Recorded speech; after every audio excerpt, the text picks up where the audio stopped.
What is a desired state policy? A desired state policy is simply a clear definition of how you want a device to be configured. It can include software that should be installed, patches that should be applied, settings that should be enforced, and any other requirements your organization has defined. Think of it like a recipe for a properly configured computer.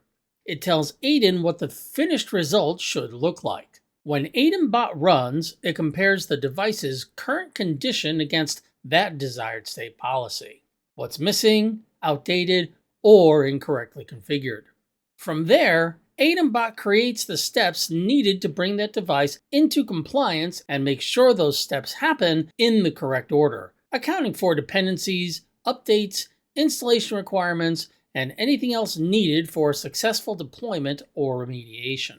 The result's a device configured the way you expect it, not based on guesswork, manual checklists, or a technician remembering every step, but through a consistent and repeatable process. And that policy can be as broad or specific as you need. It can apply to the entire organization, a department, a group of computers, or even an individual machine.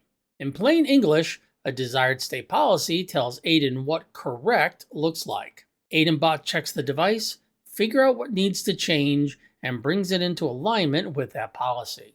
Every device gets the configuration it needs every single time.